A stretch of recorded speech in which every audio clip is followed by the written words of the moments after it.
Suni. Ta zgodba bo tudi vaša. Pripoved o Suni se bo zleknila v vaše dneve in noči. Tesno se boste stiskali. Njena bližina vam bo laskala, saj se boste počutili bolje zaradi domišljanja, kako dobro prenašate golo stvarnost.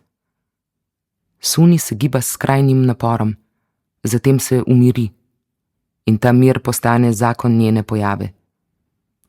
Že dolgo ima pridih bolehnosti, kot bi med njo in njenim telesom prišlo do razdora. Pravzaprav ni dela njenega telesa brez kakšne šibkosti ali napake. Izgleda, kot bi ji neko nevidno breme pritiskalo na zgornji del hrbta in bi se nehala truditi, da se vzravna. Je precej koščena. Pravzaprav je vse na njej povezano s kostmi. Ima popačene prste na obeh nogah, njena stopala pa so majhna, kot bi jih v mladosti tesno povijala v krpo, da bi jim preprečila rast. Ne spominjajo na lotosov cvet. In zaradi pritiska čevljev ima na zunanji strani pri mezincih rdeče otiščance, stopala pa ji povzročajo veliko bolečin in ji zato omejujejo splošno gibljivost. A nekoč bi njena stopala podžigala poželenje, kot kitajske miniaturne nožice. V nogavicah ima zato vedno vato, s katero blaži žulje. Iz družbe se ne umika na stran, da bi si popravile lase ali šminko na ustnicah kot druge ženske, temveč da si nazaj na žulje nastavi levkoplast kožne barve, narejen iz blaga in z močnim lepilom, ki se silovito prilepi na kožo in jo potegne s seboj nekaj centimetrov od kosti, če ga hočeš menjati, ko postane svaljek umazanije. Poleg tega ima Suni kostne izrastke na palcu v velikosti majhnih čebulic, kar je že privedlo do takšne deformacije stopal, da ima težave z obuvanjem čevljev. Njena hoja je negotova tudi zaradi dotrajanega hrustanca nekaterih sklepov od izrabe in starosti, kar je pripeljalo celo tako daleč, da lahko sedaj izvaja skrajne premike kolena v vse smeri. Vzrok nekaterih njenih težav je tudi ukrivljenost hrbtenice, že od zgodnje pubertete naprej. Ko mora več časa preležati zaradi bolečin v nogah, sistem nakoplje zbadanje pod levo lopatico, ker ji krivina pritiska na živec. Tole s stopali je precej nenavadno. Namesto da bi bila pozorna na njen obraz, opazujem njena stopala. In posledično tudi stopala mimoidočih. Gledam bezljanje korakov vseh teh hitečih stopal in opazujem lenobno mirujoče. Postane mi jasno, da ko gledam v stopala, gledam v nekaj skrivnostnega. Taka so mi postala zaradi Suni. Za nekaj časa so zasužnila moje poglede in naselila mojo pozornost. Sicer pa Suni ni prijetno gledati. Kakorkoli že jo pogledaš, prav vse na njej izziva zelo čudne občutke. Ima črne kratke ščetinaste lase, njen obraz pa je od mladih let naprej prekrit z globokimi brazgotinami zaradi aken, kar v zrelejših letih daje tej ektomorfni Suni videz nevarne osebe. Tepež. Vse okoli Suni se je torej nekako začelo in končalo z nogami, začenši z dejstvom, da je bila dobršen del svoje mladosti običajno bosa. Prisiliti nekoga, da je bos, ga vodi v zadrego in občutek negotovosti, ter mu lahko povzroči veliko stisko. Kjer pa je nošenje obuvala sestavni del družbenega dogovora, je izpostavljenost bosih nog nekakšna zavrnitev podrejenosti superiorni moči. Sunijino upiranje se je začelo zelo zgodaj, ko je bila še skorajda otrok. Dekle je bilo ravno toliko uporniško in predrzno, da jih je pogosteje kot sestre dobivala s palico. In seveda jih je dobila po bosih stopalih. To je bila turška, bližnjevzhodna različica bastinade, falaka. Tovrstno kaznovanje po enem najobčutljivejših delov človeškega telesa pogosto izvajajo v zaporih, internatih, prevzgojnih centrih za mladoletnike v Evropi in ZDA, pri vseh vrstah spreobračanj. Prav tako so ga uporabljali Mussolinijevi črnosrajčniki, pa Tretji rajh, Ruskega gledališkega režiserja Meyerholda pa so mučili z udarci z gumijastim trakom, vse dokler se ni pokoril in priznal, da je oboje, britanski in japonski vohun hkrati. Tako kaznovanje je zašlo celo v opero. Sarastro v Mozartovi Čarobni piščali kaznuje Maura Monostatosa zaradi domnevnega pretiranega zapeljevanja pa mine. Dajte gospodu nemudoma 77 udarcev po podplatih. A seveda jih ta ni dobil zaradi spolnega napada na hčer kraljice noči, temveč bolj zaradi svoje črne barve kože. Suni jih je dobivala iz veliko bolj banalnih razlogov, ker ni dovolj zgodaj vstala, ker je izmaknila žlico medu ali kos kruha, predvsem pa, če se ni vedla deklici primerno. Ta strupena pedagogika je bila oblika idiotizma patriarhalne strahovlade. Oče je to licemerno opravičeval kot vzgojno, otrok pa je bil pojmovan kot pomanjšan odrasli, ki zato ni potreboval nobene zaščite. V hiši, kjer so otroci, sta potrebni dve stvari, ikona Jezusa ali Bogorodice in šiba v kotu, je pravil. Menil je, da je kaznovati treba, saj če otrok ne kaznuješ ti, jih bo kaznovalo življenje, kar pa je mnogo hujša kazen. In tako je Suni dobila frcanje po glavi z roko ali drugim predmetom ali pa s palico po golih stopalih. Kasneje se je spraševala, ali je to bilo zares potrebno in ali ni bila kazen bolj odraz očetove nemoči in ali mu res ni padlo na pamet nič boljšega. Ga je sploh kdaj prežemal slab občutek potem, ko je tako ostro kaznoval otroka, in ali je res, da je batina prišla iz raja. Očitno je, da so vse te zgodnje izkušnje šibkosti in ranljivosti trajno najedle Sunijino samozavest in ustvarile drugačen odnos do lastnega telesa, predvsem do stopal. Vsak udarec je Suni malo bolj zaprl tudi srce.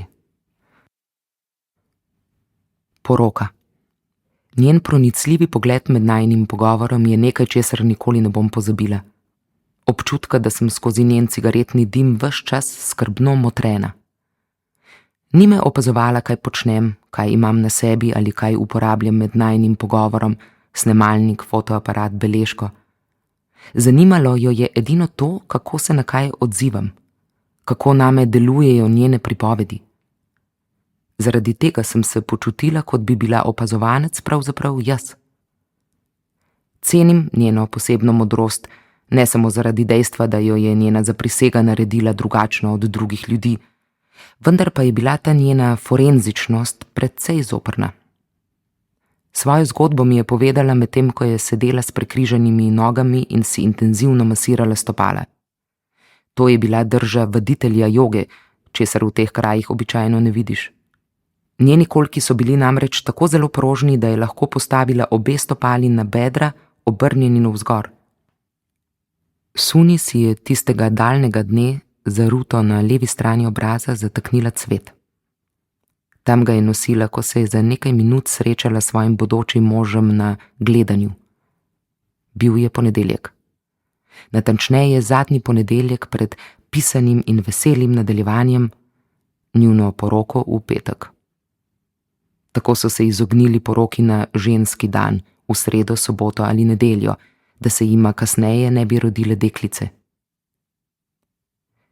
Suni je bila starejša od svojega moža, precej starejša za običajne razmere, kjer so dekleta zaplesala že zelo zgodaj.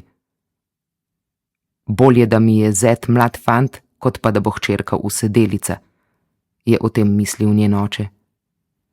Zrelost snahe je bilo dobro zagotovilo moževi družini, da je ta mlada že močna in izkušena, primerna za izvajanje vseh zahtevnih vlog žene, tudi težaških del. Delo je zadovoljstvo, so se šalili moški, a zdaj ni pravi čas, da se prepuščamo temu zadovoljstvu. In obsedeli v družbi ob debelih kozarčkih rakije. Žene pa so med tem postorile še delo zanje. Fant si je Suni izbral, ker mu je bila mlada ženska všeč in, kar ji je šele kasneje priznal, so ga privlačila njena stopala. Zato se ni menil ne za brazgotinast obraz, ne za tistih nekaj več let. Suni je bila opazovana, mož pa opazovalec. Posedoval je svojo žensko. Tako je to z njima šlo po zakonu. Oženi svojega sina, kadar želiš in s komer želiš, omoži svojo hčer, čim jo lahko. Obstajali so zimski tečaji za dekleta, kamor je kmalu po poroki morala hoditi tudi Suni. To je bilo njeno edino izobraževanje ob nekaj razredih osnovne šole. Dekleta so učili o higieni, o čistosti telesa in oblačil, o čistosti hiše ob nalezljivih boleznih, o skrbi otrok in bolnikov, o škodljivih posledicah pijančevanja, o higieni stranišč, o uporabi apna, o mešanju različnih vrst testa, o konzerviranju sadja in zelenjave, o izdelavi štirke iz krompirja in moke, o ročnih delih, popravljanju oblek, spodnjega perila in nogavic, o kvačkanju, o narodnem vezenju, o naravi, računanje in glasbo s petjem. In če so bile učenke nepismene, se je opravil tudi analfabetski kurs. Suni ni imela velike dote, njen mož pa je imel kar 14 hektarjev. Ni se mogla kosati s premožnimi dekleti, katerih očetje so razkazovali premoženje tako, da so količino denarja zapisali na papir in ga na vrvici obesili okoli hčerinega vratu, ali celo dali denar na banko ter dekletu okoli vratu obesili tablico številko bančne knjižice in višino vloženega zneska. Bila pa je Suni delovna in njena dota je bila singerica. Mlada je polna kot lubenica, njene prsi se tresejo pod belo srajco. Kakšne mišice za pluk, vile in motiko, je ob poroki mislil tast. Imela sem polno nedrje jabolk, ko sem odhajala z doma. Ko sem prestopila prag naše hiše, sta me pod roko prijela moževa brata in me tako vodila v moj novi dom. Kmalu bom tuja večerja, nevesta v novem domu. Držala sta me zelo krepko, da se ne bi mogla ozreti nazaj, to je bilo prepovedano. Na obrazu se ni smelo opaziti niti drobnega trzljaja, še manj kakšno solzo. Kotički ustnic niso smeli odražati čustev, ki so del slovesa od matere, očeta, sestre in bratov. Tudi v očeh ni smelo biti čustev. Ne vem, kako sem se uspela brzdati, da nisem dobila tistega steklenega izraza, ki ga naredi nekaj dodatnih solz, ki sploh ne stečejo po licih, temveč ustvarijo debel in težek solzni preliv preko oči. Brat je splezal na drevo, s katerega me je gledal odhajati in klical: "Z Bogom!" Po vsakem klicu je še ustrelil s pištolo. Jaz pa sem s čvrsto oporo novih bratov in brez kakršnega koli čustvenega izraza stopala v novi dom. Pred vstopom v hišo me je na vratih pričakala mlada žena z dojenčkom v naročju. V roke sem dvignila tega dojenca in s tem ritualom skušala zagotoviti moško dete tudi sebi. Podarila sem mu opanke in tako dokončno prekinila vez s svojimi starši. In postala sem tuja kost. Šele tu je moj prvi pravi dom. Suni je takrat vstopila v hišno zadrugo. Primožila se je v hišo, kjer so živeli tašča, tast, stric, teta, 3 sestre, 2 brata, 3 svaki, 2 snahi, 4 deklice, 5 fantov, njen mož, bratranec in njegova žena. Dom mojih staršev, tam, kjer sem bila rojena, nikoli ni smel veljati za moj pravi dom, bil je začasno bivališče. Kot novorojeno deklico so me umivali v hladni vodi, da ne bo v hiši vroče krvi, da bom mirna in obvladana ženska.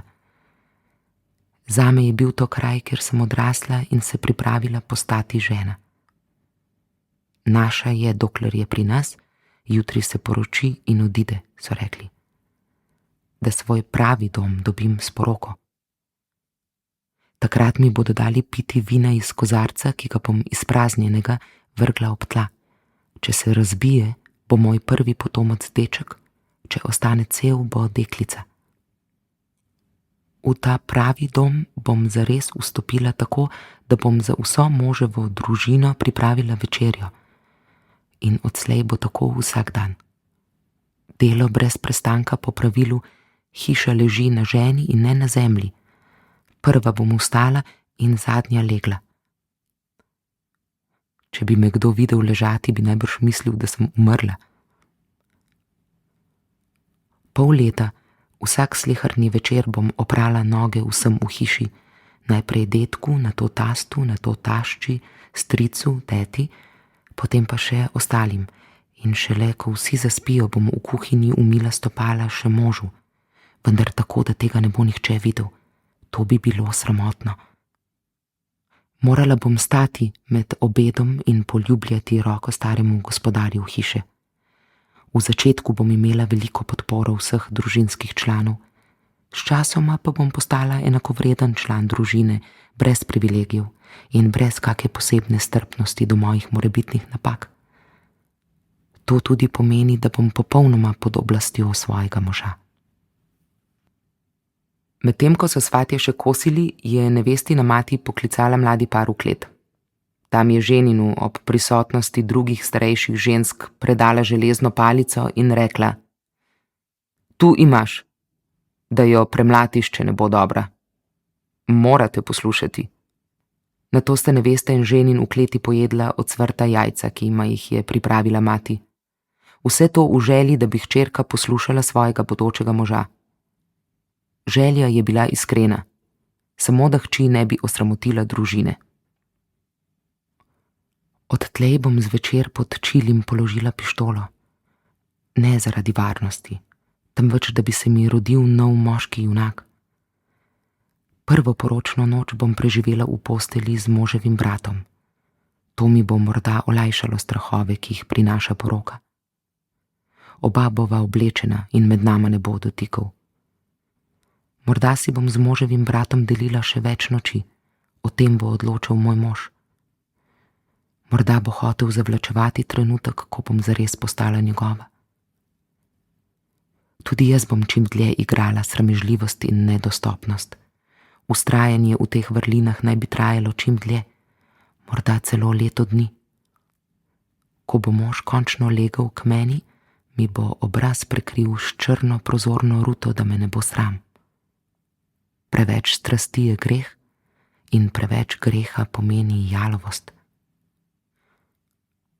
Suni je bila čvrsto dokazano nedolžna, kar je tradicionalno dokazoval madež na rjuhi, ki jo je tašča skrbno pregledala po prvi skupni noči.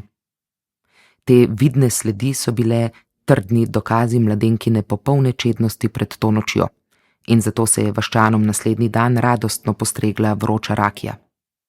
Če bi njena rjuha po prvem nočnem stiku med mladima ostala čista, bi vaščani dobili znak, da nekaj ni v redu, tako da bi jim tašča postregla hladno rakijo. In tu bi se šele začele mladenkine težave. Kazni, ki so jih imeli na zalogi, so bile izvirne in vzgojne, čeprav povratka v ta zakon zanjo ne bi bilo. Ena izmed možnosti bi bila, da bi jo privezali na osla, ki bi jo odvlekel nazaj k očetu, ta pa bi jo najbrž potem prebil do nezavesti in dlje. Suni je prestala to preizkušnjo. Vse se je zgodilo, kot je bilo načrtovano. Ko so izzvenele svatovske pesmi, je življenje steklo, kot so ji napovedali. Čiste rjuhe, oprane z varikino, sivka proti moljem, snažna tla, zrnca kave na štedilniku proti vonju vlage, pro in kruh s skuto. Nad vzglavnikom postelje Bogorodica. Mož me je pogosto ignoriral, se norčeval iz moje ženske šibkosti. Hkrati pa me je tudi občudoval kot svetnico. Bodi moja jagnjetina na žaru.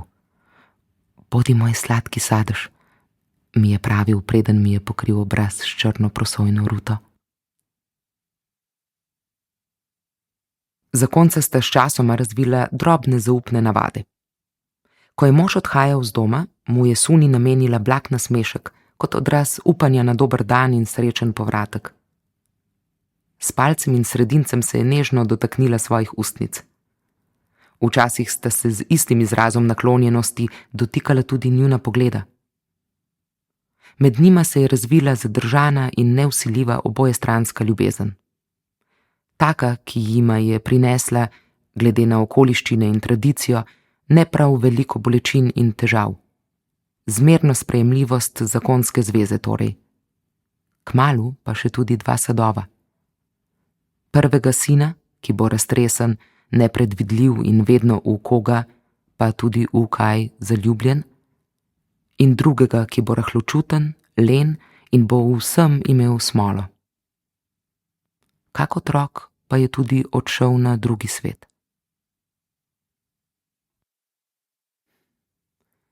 Božična vrtnica. Po krščanskem verovanju je cvet nastal pred 2000 leti. Med Jezusovim rojstvom je neka deklica prišla v Betlehem pozdraviti rojstvo Božjega sina.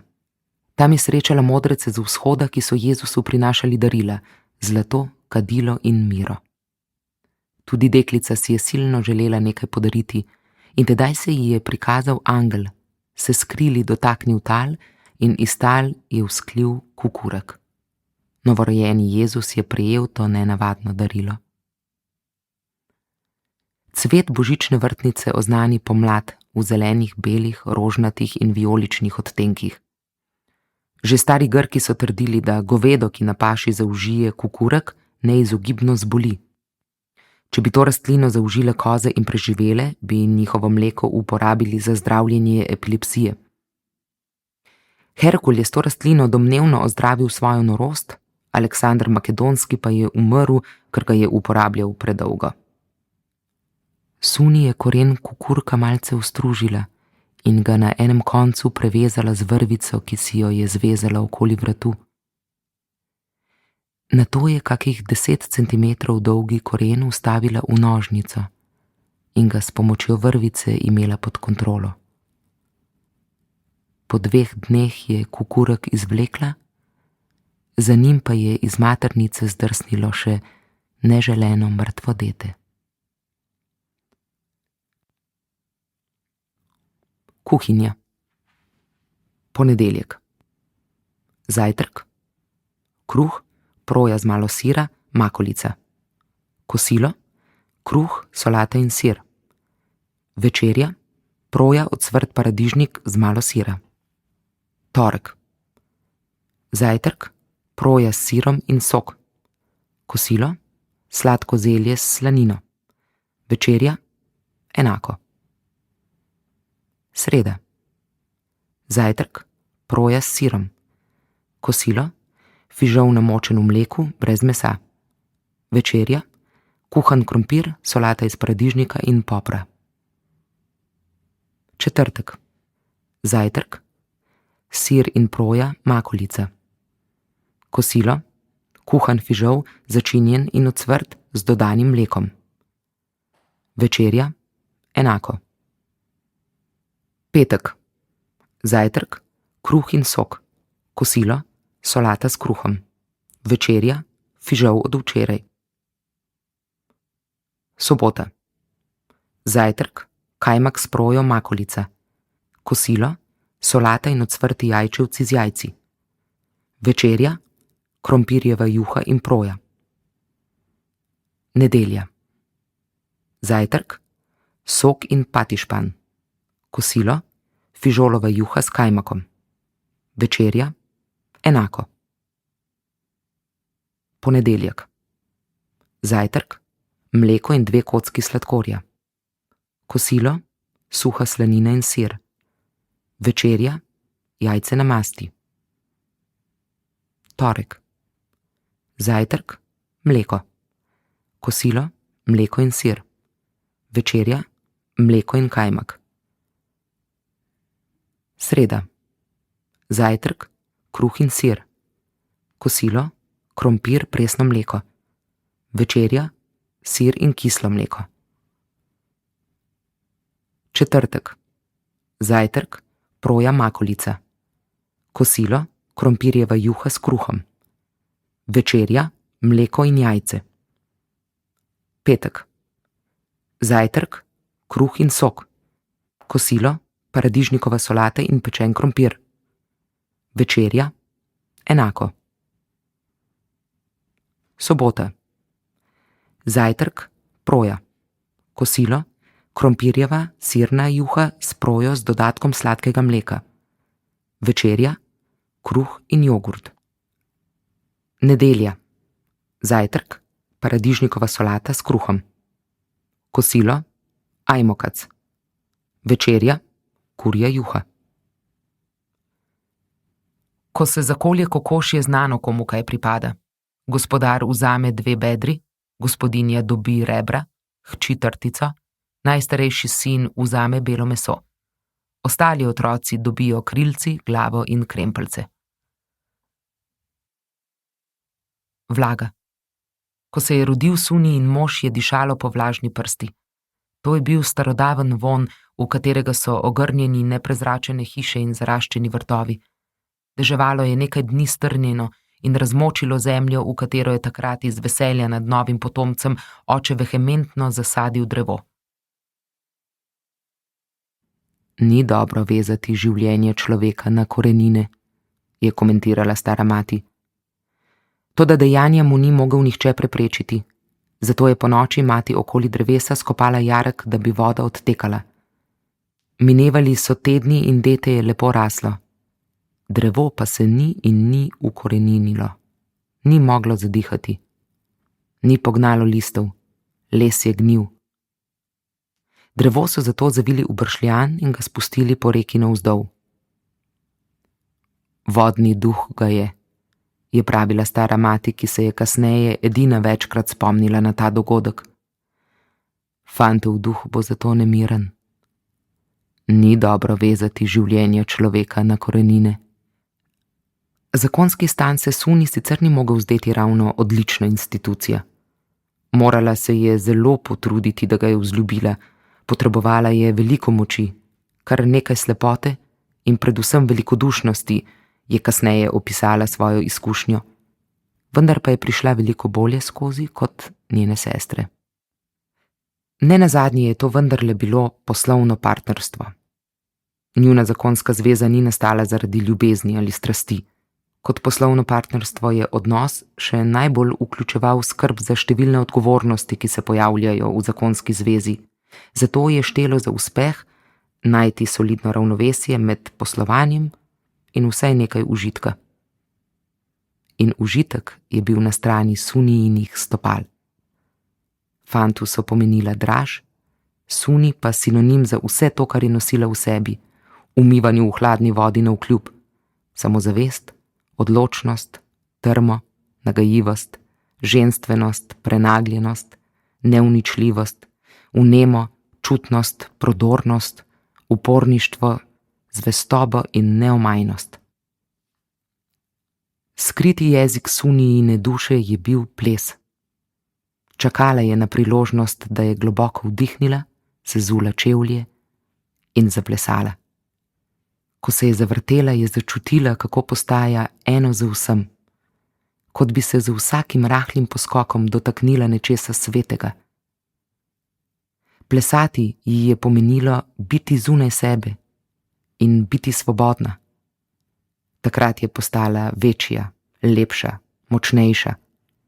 Ni ji bilo mar, ali zna plesati.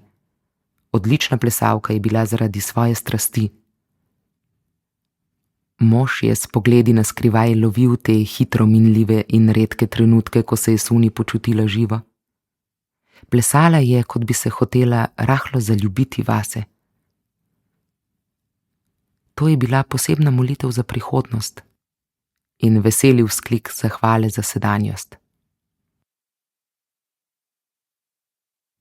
Sestra. Spoznala sem Sunijino sestro. Bila je precej mlajša od Suni in prav tako krhke konstitucije. Enkrat me je povabila, da me popelje na posebno mesto. Šli bova na stečke, je napovedala. Predstavljala sem si, da bova šli na kakšno obliko mesne jedi, na bog ve s čim polnjene paprike ali v bog ve kaj ovite mesne polpete. Vendar me je tisti dan pričakala s starim rdečim avtomobilom, z legendarnim Jugom. Natanko takim, ki je švigal v hollywoodskih filmih, tudi v Umri pokončno 3. Natanko takim, ki je švigal v hollywoodskih filmih, tudi v Die Hard 3. Jugo je ohranjen v moji zavesti kot avto, ki ga imajo sosedje in njihovi sosedje, skratka vsi. V ameriški zavesti pa Jugo pomeni ultimativen avtomobilski neuspeh. Slaven je postal kot iztočnica za komedije, grd, poceni in slabo zasnovan. Avto je morda bil grd, a njegova cena je bila dostopna narodu. More freedom for less money. In zagotovo ni bil slab, saj je preživel desetletja, vse do danes, ko na kakšnem manjšem otoku ti oglati zarjaveli jugi brez registrske tablice še zmeraj drdrajo po nasadih oljk. Bila so leta, ko so jih v srbskem Kragujevcu naredili tudi po 200 000 letno. Kasneje, ko je razpadala Jugoslavija, so pričeli razpadeti tudi njeni avtomobili. A do konca niso razpadli še dan danes. Suni se je rodila v kleti. Tja so naši materi pred porodom prinesli nekaj kupov slame in žimnico. Njeno rojstvo je spominjalo na Jezusovo. Tam sta z mamo po rojstvu ostali še 40 dni, kolikor je trajalo obdobje čiščenja materine nečistosti, ki jo je dal porod. Ko sta se preselili gor v hišo, so prvo noč gole ženske hodile okoli zibke, da bi odgnale duhove. To so bili še stari obredi, ki jih sedaj že zdavnaj ni več. Jaz sem se že rodila zgoraj, v hiši. Suni je morala prehitro odrasti. Slabljenje ljubezni do Suni kot ženskega otroka je pomenilo, da jo je mati, še preden ji je usahnilo mleko, prenehala dojiti in jo prisilila, da shodi. Shoditi je pomenilo trenutek, ko se je tod pravzaprav končala starševska skrb za otroka. Čim je Suni naredila prve samostojne korake po dvorišču, že so jo uporabljali za določene vrste dela. Dobila je nalogo, da skrbi za piščance in purane. Glasno je kričala, da je s koruznih zrn odganjala požrešne vrane ali udarjala po starem kositrnem loncu, da je preganjala skopce od kokošk. Prinašanje vode je bilo še eno redno dekliško opravilo. Njen šibki hrbet se je upogibal pod težo vedra, včasih celo soda.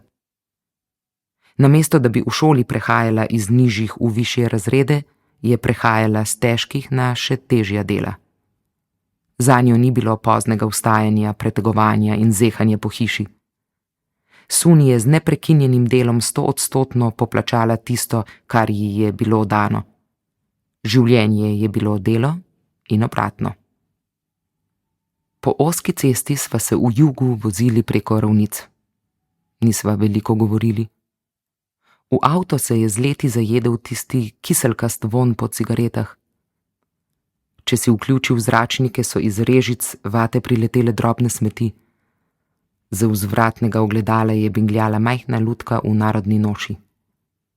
Volan je bil oblečen v ovčjo kožo, na polici za zadnjim sedežem se je zibala v trup figure zataknjena pasja glava in kimala v ritmu vožnje. Sedeži so bili prekriti z dekami s tigrastim vzorcem, posuti z luknjami od žarečih cigaretnih delcev. Bilo je pozno popoldne, ko sva prišli od vznožja nizkega griča, na katerem so bili na vrhu nanizani kamni. Kot v Stonehengeu so bili po travnati planoti razporejeni na videz razmajeni kamniti nagrobniki, stečki. Umeščeni na posebno mesto so komunicirali s polji in gorami naokoli. Ni je bilo sile, ki bi jih premaknila. Na njih so počivali oddaljeni časi. To je bilo za Suni posebno mesto, kamor je redno prihajala, je rekla. Sestra res ni bila zgovorna. Puščala je odprte povedi. Povedala je le še, da so stečki zelo stari in da nekateri znaki na njih simbolizirajo poklic ali družbeni položaj umrlega. Pustila me je samo med temi pohabljenimi kamnitimi bloki in se počasi vrnila do avta. Obstala sem med srednjeveškimi, s plitkimi reliefi ornamentiranimi nagrobniki. Znaki vklesani vanje so sčasoma izginjali. Sedanjost se jih je otresla, saj so pričevalci minljivosti. Mešali so se od časa zdolbleni motivi križev, polmesecev, lova, plesov. V njih so bili ujeti trenutki oddaljenih časov. Odražali so medversko sožitje, saj so jih postavljale 3 srednjeveške krščanske skupnosti, katoličani, bosanska cerkev in pravoslavci. Slika teh megalitov je dihala, dajala je občutek pretočnosti, odprtosti, svobode in zgodovine, ki je šla tot mimo. Pokrajina je postajala vedno bolj neprijazna, saj so prej mehke linije med bližnjimi griči in gorami v daljavi postajale srhljivo ostro črne, pasica neba nad njimi pa je bila v prelivajočih se barvah kot horizont najbolj mojstrske gledališke luči. Na poti nazaj se je sestra zdaj počasi, še vedno previdno razgovorila. S Suni sva se na nizki klopci pred hišo velikokrat pogovarjali ob močni črni kavi, ki je bila obema všeč. Rada mi je pripovedovala bajko o majhnih pticah smrdokavrah. Smrdokavre stojijo razkoračno, z razprtimi krili, z glavo in kljunom obrnjenim proti nebu. Zato jih imenujejo opazovalci neba. Nato še malce bolj razširijo krilca in rep ter jih potisnejo proti tlom. Stoletja se je razumelo, da gre za reakcijo pred prežečo nevarnostjo, zdaj pa je dokazano, da je to njihov položaj za sončenje. Nekoč je silno gorel gozd. Medtem ko so druge živali v strahu gledale, kako vse gori in so vedele, da ne morejo storiti nič, da bi to ustavile, je smrdokavra hitela k jezeru, srkala kapljice vode in letala proti ognju ter jih spuščala na plamen. To je ponavljala vedno znova. Druge živali so ji rekle, da to nima smisla in da te drobne kapljice ne bodo nikoli ustavile velikih plamenov. Utrujena smrdokavra pa jim je odgovorila: "Delam najbolje, kar lahko. Vem, da sem majhna, vendar verjamem, da je bolje narediti vsaj nekaj, kot nič storiti." Suni nas je vedno vzpodbujala, naj bomo kot smrdokavre. Če svetu damo najboljše, kar lahko, se nam bo najboljše vrnilo, je pravila. O Suni sestra govori z velikim spoštovanjem. Izgleda, kot bi tot vse ženske desetletja, stoletja in še dlje, vse od začetkov, ne počele kaj drugega, kot rojevale in skrbele za družino in dom. Skratka, bile premikajoče se maternice, ki so prenašale vedenja in znanja na nove rodove. Pa še ta pomembna vloga predajanja je izginjala, ko so se pojavile šole in tečaji. In tako jim je bila odvzeta edina resna funkcija, poleg tega, da so razpirale medenice in polagale v svet sinove. Bile so kot poljske miške v predpasnikih v trnovem robidovju, ki se cel dan ukvarjajo samo s kuhanjem in pospravljanjem, pranjem perila in vrtnarjenjem in čutijo, da je njihovo edino mesto dom, edina pomembna naloga pa biti vesela ter skrbeti, da so mož in otroci čisti, siti in urejeni, ne glede na ceno, ki so jo za to plačale. Sestra je občudovala Suni zaradi tega, kar je bila in kar je. Samostojna, samozadostna in hrabra. Radin, sin. Vendar pa je Suni zavedno ohranila nekaj svojih strahov. Suni se je bala odprtih omar. Ni prenesla pogleda na zložena, kaj šele na obešena oblačila. Vselej jih je z ihto zaprla, če so se vrata katere slučajno odprla. Zato je za vsa vrata zatikala preložene kose starega papirja, ki so jih držala zaprta. In ko je kdo segel v omaro, je na tla popadalo nekaj preloženih starih časopisov ali kuvert. Te podložke so bile dokumenti in zgodovina naše družine za nekaj desetletij nazaj. Na zunanjih delih so bili listi rahlo razcefrani, na pregibih so postali nečitljivi, a nepoškodovana kvadratna polja so bila pričevalci dogajanj in dogodkov iz drugih časov. In s tem, ko so se zajedli v vrata omar, niso dopuščali možnosti, da bi v prostor lahko vstopila slika zloženih ali obešenih oblačil. Moje videnje Suni je bilo drugačno od sestrinega. Suni se je znala dobro omalovaževati, da bi se prilagodila in zlila s tistimi, ki so omalovaževali njo. In tudi s tistimi, ki niso imeli nobenega pojma o njej. Ni se obravnavala spoštljivo in vdajala se je pretirani skromnosti. Zrasla je v vsiljeno priljudnost, ki naj bi prikrivala pomanjkljivosti. Ozemljena je bila s stalnim sprenevedanjem, zanjo najpomembnejšo strategijo. In neiskrena iskrenost se ji je zataknila za lase, kot takrat pred poroko cvetovi. Vidimo se v osmrtnici. Rekli so, da je sedaj v ZDA. Mladi mož je vsekakor nekam pobegnil, nihče ne ve kam. Pravijo, da živi nekje v bližini New Jerseyja. Vas je takrat kipela od ljubezni, čudenja in topline. Ljudje so se počutili varne in vesele. Bil je Petrovdanski večer. Petrov dan je eden tistih običajev, ki so jih v teh delih sveta vse do danes obdržali oboji, pravoslavci in muslimani. Najpomembnejši praznik živinorejcev je pozdravljen z lilami na ravnicah in velikimi kresovi na hribih. Praznuje se ga kot v starih časih, ko so vasi dobesedno gorele, saj Petrov dan pomeni predvsem popolno svobodo v igri z ognjem. V ritualu se združijo dimenzije poganstva, sakralnega, orgičnosti, cirkusa, religije. Lilam, ki napovedujejo Petrov dan, je namenjena zelo posebna pozornost, podobno kot božičnemu drevescu ali velikonočnim jajcem. Lila je mlado ljubje, ki se ga olupi z dreves divje češnje ali breze in posuši. Na predvečer praznika posušeno lilo pritrdijo na palice. Ko lile prižgejo, mladina na dogovorjeni znak počasi prične krožiti z njimi, da zbudijo plamen, in takrat se zgodi vznemirljiva magija ognja. Kot pravi pregovor za človeka, ki nima potrpljenja, da eksplodira kot petrovdanska lila, takšni so bili vaški možje in mladeniči tistega večera. V prepiru, krepko podprtem z vinom, ko so besede letele sem ter tja, je nenadoma izza pasu potegnil pištolo. Zgodilo se je takoj, v sekundi, kar je zbrane presenetilo. V tistem trenutku se je dogajanje ustavilo, zmrznilo. Praznovalci so bili osredotočeni samo na odmev zvoka, ki je prišel iz sprožilca. V enem samem trenutku se je vročina nenadoma povzpela do neznosnosti. Čas se je razširil. Povečane sekunde srečanja s pištolo, kot bi trajale neskončno. Strelec je bil Sunijin mož.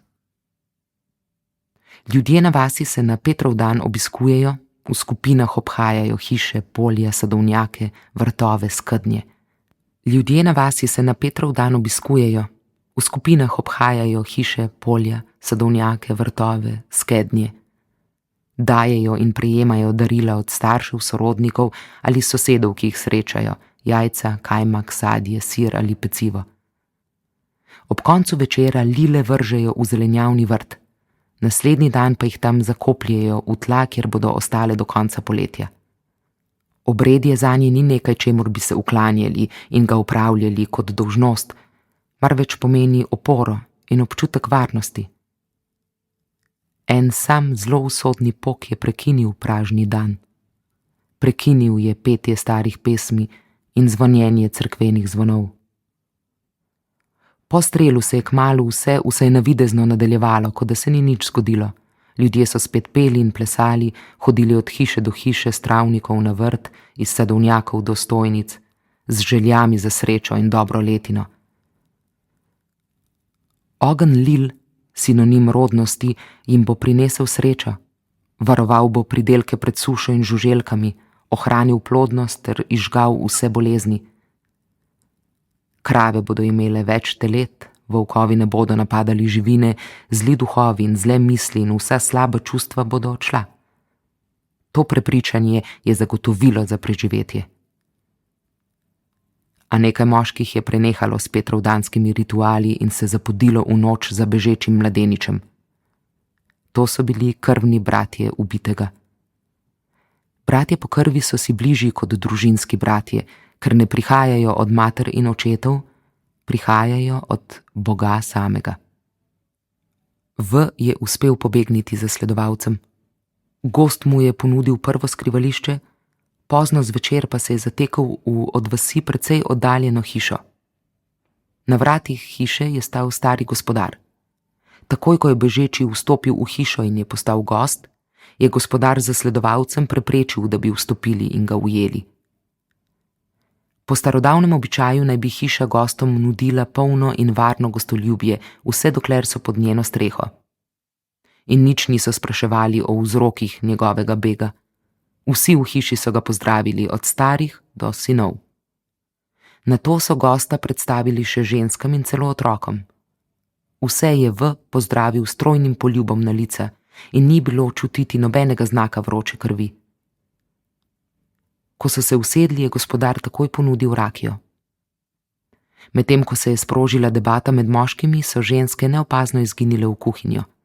Kmalu so se vrnile z domačim kozjim sirom, svežim kislim mlekom, šunko in toplim kruhom. Hrano so dale na mizo in se vrnile v kuhinjo, odkoder so radovedno in od strani opazovale, kaj se dogaja v sobi, ter poskušale slediti pogovoru.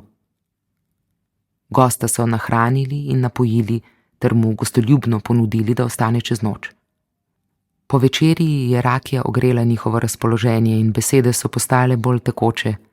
Smeh je napolnil hišo in razigralo se je praznično vzdušje. Ko je iznenada mednje prispela vest, da je bil v vasi ubit mladenič, da je umrli najmlajši sin iz te iste hiše, ki je pravkar gostu nudila neskončno gostoljubje, in da je morilec na begu. Gospodar je od teže silne bolečine, ki se je izvila v enem samem hipu po izrečenem imenu, počasi vstal.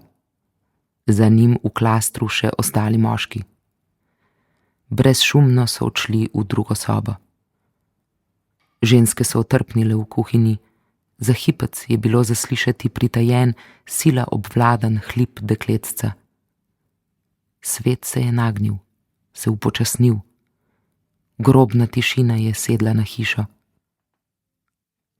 Tišina, ki straši. Tišina, ki je neznosna. Tišina, ki zeva iz prav vsega. Tišina, ki ti zleze v telo. Tišina, ki vse prerašča. Tišina, ki jo moraš poslušati. Je sam obsedel v tem kričanju tišine. To je bil rojstni kraj njegovega inferna. Med podboji vrat se je prikazal stari gospodar. Prestopil si prag moje hiše. Dokler si pod mojo streho, si moj gost, in dokler si moj gost, si varen. Po 2 dneh varne strehe nad glavo, dobre hrane in večerov z neomejenimi količinami žganja, je gospodar končno vprašal gosta, koliko dni potrebuje za pot do svojega doma, da si pripravi stvari in zavedno zapusti te kraje. Je odgovoril, da bo potreboval 3 dni. V redu, dam ti 4. Pojdi domov, vzemi stvari in izgini. Ampak ne pozabi, iskal te bom toliko časa, kot bo potrebno, da te najdem. Potem te ubijem. Odrežem ti glavo in jo vržem volkovom. Tvoja družina jo bo iskala, da bi odrešila družinsko čast, toda zaman. Tvoja mati si bo odtlej sleherni dan brisala solze v tvojo krvavo srajco. 4. dan, potem ko je objel Suni in dal po 3 poljube na obraz vsem družinskim članom v zadrugi ter zapustil dom, se je zaslišal odmev poka dinamita iz doline. Takrat se je zaslišal šepet krvi. Začela se je krvna osveta. Ni bilo dobro vezati življenja človeka na korenine, je ponovno momljala stara mati. Ljudje pravijo, da je mladenič nato pobegnil v ZDA, a kri je pustila trajni madež in precej težko je verjeti, da ga tudi tam ne bi dosegla roka pravičnosti iz rodnega kraja. Honor and shame. Vendeta, moralni sistem, deluje skrivaj, vendar dosledno. Trdni sistem ne dopušča odstopanja.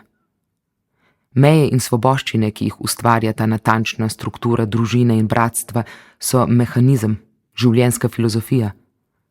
Umetnost čustvene samokontrole je obvladana do neverjetnih razsežnosti. Iskrenost in gostoljubje, sovraštvo in jeza so skrivnostno sublimirani v času, ko svet strogih pravil dopušča, da je zdaj pravi čas in prostor zanje. In za V je bil ta čas. Noči. Glasba ne samo, da z impulzom premakne telo, ampak ustvarja tudi vzorce napetosti in sprostitve, učinek gibanja naprej in prestavljanja nazaj, občutek sledenja izoliranemu delčku telesa, širjenje navzven in krčenje navznoter. Morda lahko samo tisti, ki so kdaj zares čutili potrebo po lebdečem gibanju telesa, ali pa se vsaj zavedajo utripanja nožnih prstov vsakič, ko se oglasijo ritmi glasbe, potrdijo, kakšen je čar plesa. In morda bi edino le ti zares razumeli, kaj pomeni ostati brez plešočega telesa. Tisti Petrov dan je pomenil pogorišče Sunijine ženskosti. Takrat je plesala zadnjič. Moji dnevi se ne zaključijo z nočjo. Moje noči niso več samo za spanje. V mislih sezujem čevlje in bosa plešem. V sebi slišim, kako ljudje okoli mene pojejo, žvižgajo, vriskajo in ploskajo. Sredi njih sem jaz, v vrtincu plesa. Slišim ritme mojih poniženih stopal. Melodija telesa me opojno navdušuje. Ogenj v meni hiti. Nato vse počine. Umre. Mislim nanj, kako rad me je imel. Takrat imam tudi jaz spet rada svoja utrujena stopala. Spominjajo me nanj. Suni je imela posebno rada poletje. To je čas, ko so ženske lahko vsak dan bose. To je tudi najboljši čas za moške, ker lahko gledajo ženske bose noge. Nekateri moški imajo raje ženske boke, drugi ženske hrbte ali dolge lase, v mislih težkajo ženske prsi ali ritnice. Drugim so privlačne noge. Lep par nog je lahko najbolj erotičen element. In Suni je bila kraljica stopal. Predstavljam si, kako ima Suni moč nad moškimi in njihovimi fantazijami in vidim jo kot njihovo pepelko. Vsi strmijo v njena stopala, ki jim jemljejo pozornost za druge stvari. Nikoli ni nihče glasno govoril o tem delu Sunijine anatomije, a pogledov nanje jim nikoli ni bilo dovolj. In tudi Sunijina malce neprilagojena naklonjenost nogam je bila opažena. Priznam, mlada sem se resnično počutila precej dobro. Vem, da danes ženske počnejo vseh sort reči, da si krasijo noge, barvajo si nohte, obuvajo čevlje z visokimi petami, nosijo nogavice, čevlje z odprtimi petami, natikajo si prstane, kažejo cela stopala, ko so v natikačih, nosijo verižice okoli gležnjev. Nikoli nisem počela nič od tega. Imela sem le bosa stopala z dobrimi razmerji. Ne vem, kaj je bilo možu najbolj všeč, palec ali gleženj, res nimam pojma. Mož. Moški so bili vedno strogi z ženskami. Žensko so pretepali, ko si je to njihova duša zaželela. Res je, Bog mi je priča. Moj mož je bil dober človek. Res je bil. Namlatil me je šele, ko sem si to zaslužila. Res je in Bog mi je priča. Našim bratom je bilo hudo zaradi tega, niso mogli nič storiti. Ne bi imelo smisla. Ko se je moški odločil udariti, tega ni moglo preprečiti prav nič. Ni se imelo smisla pritoževati. Pravzaprav se ni bilo komu pritožiti. Torej si v svojem trpljenju molčal. Naučil si se, da je tako najbolje. In morda, a le morda, te takrat ne bo pretepal. A moj mož je bil dober človek. Nikoli ni pretepal otrok, samo mene. Prostorje. Ob zori je mati potihoma zapustila domačijo. Oblaki, ki so se dotikali tal, so se šele začeli dvigati nad travnike. Kak meter od tal se je ustvaril bel pas, iz katerega so kukali vrhovi skal, posejanih na travno osnovo. Trava je bila spolzka od jutranje rose. To je zelo tih del dneva. Ptice še ne prepevajo, le tu in tam taščica ali stržek. Šviga že nekaj žuželk. Na hišnem pragu si je s počasnim zamahom glavo pokrila s črno ruto. Postala je za nekaj časa, kot bi ne vedela, v katero smer. Nato je počasi in s težkimi koraki stopila po peš poti ter izginila v megleni horizont.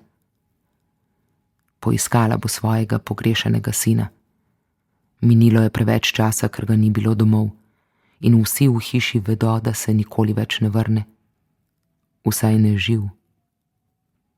Ona pa, kot bi sploh ne pomislila na kaj takega.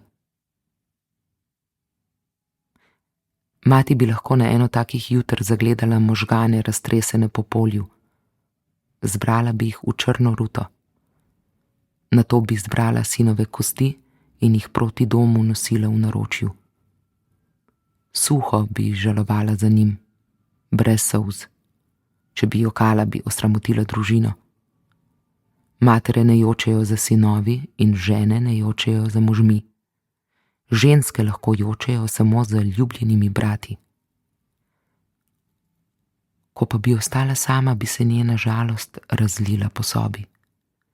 Njene prsi bi se odprle in srce bi se utopilo v solzah. Moja duša, moj zaklad, moje veselje, moje življenje, vse me je zapustilo. Tu si me zapustil kot ubogo siroto. Nosijo te k večni hiši, nosijo te. Upočasnite, počakajte, ne nosite ga tako hitro. Uboga jaz, rodila sem se v nesreči. Moj sin, nimam te več. Uboga sem, zapuščena sem. Tako sem nesrečna. Vse zaklade bi dala bi ves svet. Žrtvovala bi svoje življenje, svoje edino življenje in svojo dušo. Zaman jočem. Nosijo te. Vse sem izgubila. Izgubila sem sebe, izgubila veselje. Izgubljeno je moje življenje, izgubljena je moja duša. Kaj naj počnem, osamljena in sama? S kom naj govorim? Nihče mi ne bo odgovoril. Ostala bom zapuščena v večnem joku. Vedno te bom klicala, vendar se ne boš več oglasil. Zvonovi zvonijo, molimo zate, jočemo za teboj. Jaslice so odprte. Ne hodite tako hitro, prosim.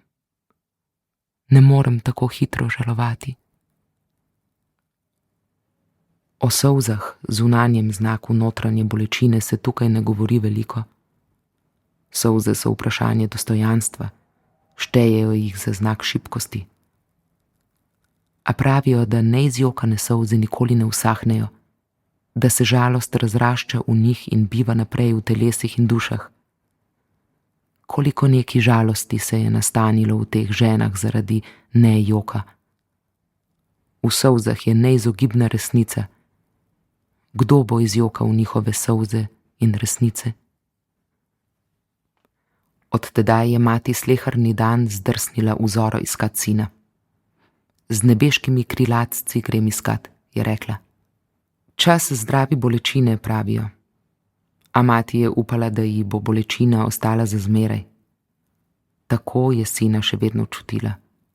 Samo z bolečino in v bolečini je lahko preživela dan. Njena duša je postajala suha, bolj suha od puščave. Njeni dnevi so zoreli. Mati je naskrivaj neskončno jokala po sinu, Suni pa za svojim možem. A ne prav veliko kasneje Suni ni bila več žena možu. Odločila se je postati virgina.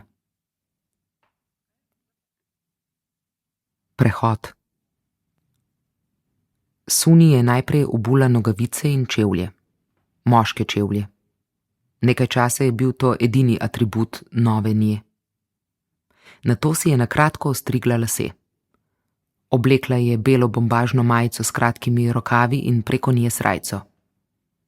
Nekaj tednov je trajalo, da je na koncu zamenjala še krilo s hlačami. To je bila odslej njena nova podoba. Izstopila je iz hiše in z hišnega dvorišča, stopila je ven. Odšla je v polje, začela kositi, kmalu tudi orati. Roke so postajale vse bolj mišičaste in žuljave, podobne moževim. Z vsakim dnem je nosila manj potez nekdanje mlade. Rahljala je mehanizme svoje ubogljivosti. Sedaj se je prvič počutila pomembno in močno in koristno. Ni bila več brezkoristna, na kar so jo opominjali očetje in bratje in strici. Zdaj je bila sin, ki ni zrastel v trebuhu, ki se je pojavil nenadoma, star celih 30 let, kot nenavadna prerokba. Inaugurirala je svoj pravni položaj, moški. Kot poročena ženska ne bi imela pravice dedovati za možem brez oporoke, zato bi vsa dediščina pripadla njegovim sorodnikom. Zdaj pa je samostojno razpolagala s premoženjem. Mati jo je opazovala oddaleč z žalostjo, kot bi ji otrok odhajal na drugo celino. Ob tem ni jokala, ker matere pač nikoli ne jočejo za svojimi sinovi. Sunin prehod iz žene v moža je trajal nekaj let. Njena nekdanja identiteta se je počasi drobila v minulem času. Vse nekdanje žensko, osebno, vse ranljivosti, nepomembnosti, vse fantazije, ples in stopala, vsa veselja in joki so bili vedno bolj odrinjeni na stran. Kot ženska je odšla in se vrnila kot moški. Skrivnosti. Najpogostejše skrivnosti so razmišljanja o romantičnem in seksualnem z nekom, ki ni naš partner. Največ skrivnosti je napletenih okoli sanjaških hrepenenj in poželen, prepletenih z lažmi. Skrivnosti so močne. Držimo jih blizu, držimo jih znotraj. Držimo jih varno. Ohranjanje skrivnosti nam onemogoča naravno in svobodno vedenje. In ne samo to, lahko nam povzroča škodo. Naše tajne nas lahko tako utesnjujejo, da smo preveč okupirani z njimi, postanemo nepristni in zato veliko manj zadovoljni z življenjem. Ohranjanje stvari samo zase ima veliko stranskih učinkov. Suni je imela preveliko in pretežko skrivnost. Hromela je od strahu pred dejstvom, da bi se lahko upletla v vendeto. V vseh igrah, ki jih je igrala, je bila vedno zelo pozorna na preusmeritev pogovora, na sestavljanje površnih razlag in na podobne strategije umikanj, kar je sčasoma vplivalo nanjo.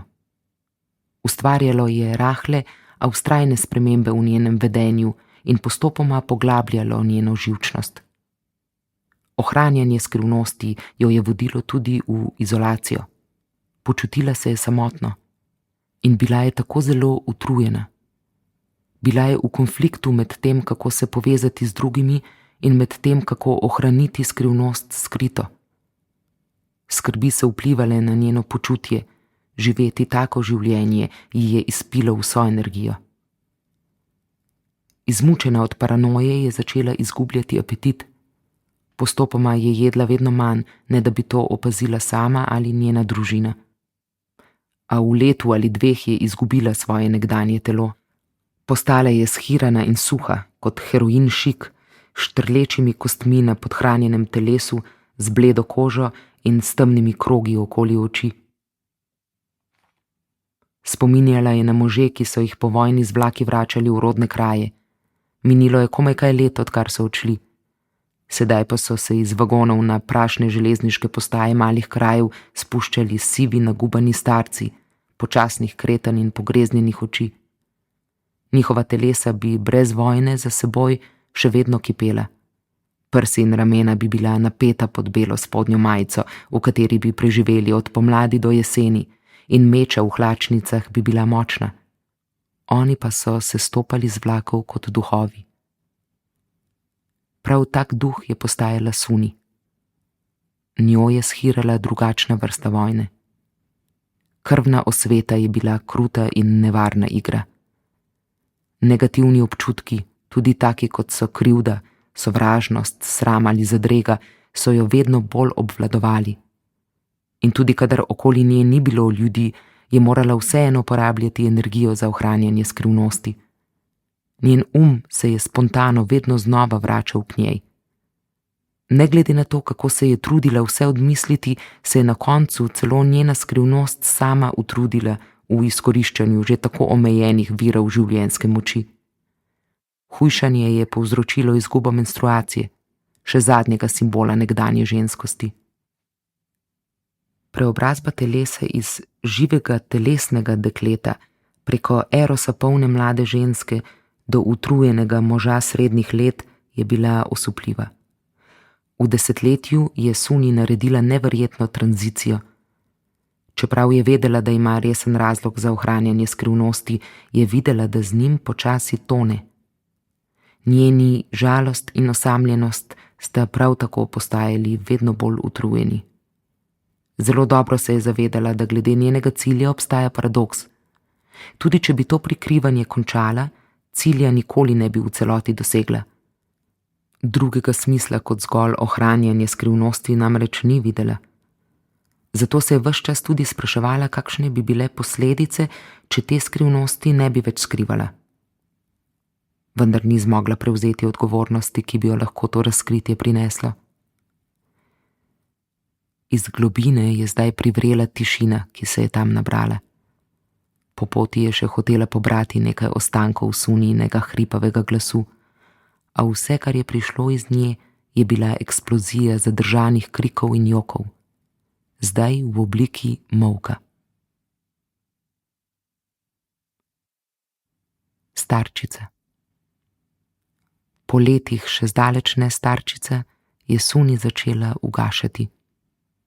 Obstala je na meji med before in after, med moškim in žensko, okrog nje pa je že krožila smrt. V očeh je dobila tisti svetlo-sivi pogled, ki že prihaja z druge strani, po telesu pa nevidne modrice. Stopila je na pot postopnega minevanja. A v sebi ni imela niti toliko moči, da bi se predala smrti. Suni je postajala manjša in manjša in zdelo se je, da bi lahko nekega dne enostavno izginila. Ležala bi v postelji pokrita do vratu, njena glava bi se počasi pogrezala v vzglavnik in kmalu je ne bi bilo več. Ostala bi le lepo postlana postelja. In z njo bi se pogreznila tudi telefonska številka v New Jerseyju.